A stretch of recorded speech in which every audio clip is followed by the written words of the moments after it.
হরে কৃষ্ণ, রাধে রাধে, হরি বল। আশা করি ঈশ্বরের কৃপায় সবাই ভালো আছেন। হরে কৃষ্ণ। আজকে আপনার সামনে আমি আলোচনা করব দিব্য প্রেমের সুরবন অবতার শ্রীল জয়পতাকা স্বামী গুরু মহারাজের থেকে একাদশী প্রসাদ গ্রহণ। শ্রী চৈতন্য দেবের যখন ছোট্ট শিশু সবে মাত্র এক পা দু পা করে হাঁটতে আর আদো আদো কথা বলতে শিখেছেন, তখন একদিন তিনি কাঁদতে লাগলেন। কিছুতেই আর সেই কান্না থামে না।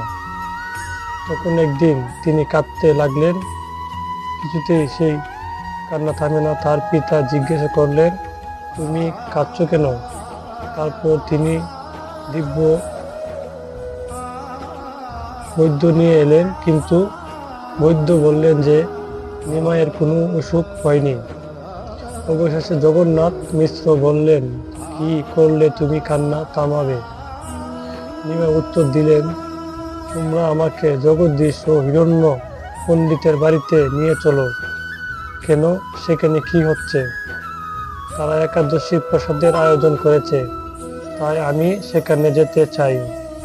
জগন্নাথ মিশ্র ভারতে ভাবতে লাগলেন, একটা ছোট্ট ছেলে কিভাবে একাদশী সম্পর্কে জানে? আর যেহেতু তার কাউকে কিছু জানাননি, যেহেতু নিমাই কি করে প্রসাদের বিশাল আয়োজনের কথা জেনে গেল, তিনি ভাবলেন তার যাওয়া উচিত এবং খোঁজ নেওয়া উচিত। তাই তিনি নিমাইকে নিয়ে কাঁধে নিয়ে নদীর পার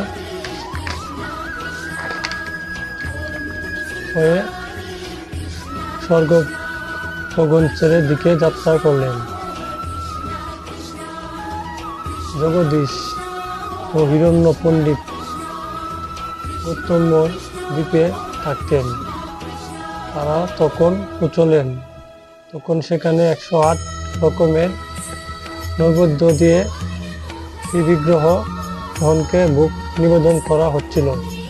একাদশীতে ভক্তিগণ উপবাস করেন, কিন্তু শ্রী বিগ্রহগণকে ভোগ নিবেদন করা হয়। জগন্নাথ মিশ্র জিজ্ঞেস করলেন, এখানে কি হচ্ছে?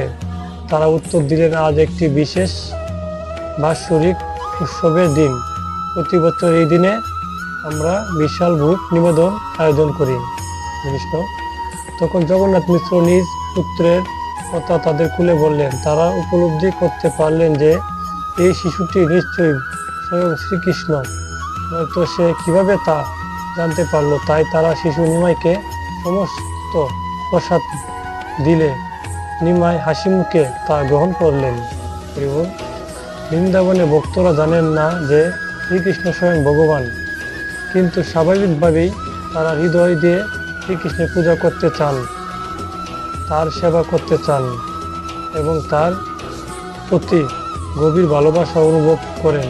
ঠিক এভাবেই এই ভক্তরা শ্রী চৈতন্য মহাপ্রভুর প্রতি স্বতঃস্ফূর্ত ভক্তি অনুভব করেছিলেন। তারা স্বাভাবিকভাবেই তার সেবা করতে আগ্রহী ছিলেন। হরে কৃষ্ণ। তো আপনার সামনে আমি একাদশী প্রসাদ গ্রহণে আলোচনা করলাম, নিমাইয়ের জীবনী। হরি বল। সবাই আমার পেজটা ফলো করবেন। এরকম ধর্মীয় ভিডিও পেতে অবশ্যই আমার পেজটাকে ফলো করবেন, সবাই একটু সাপোর্ট করবেন। হরে কৃষ্ণ, রাধে রাধে।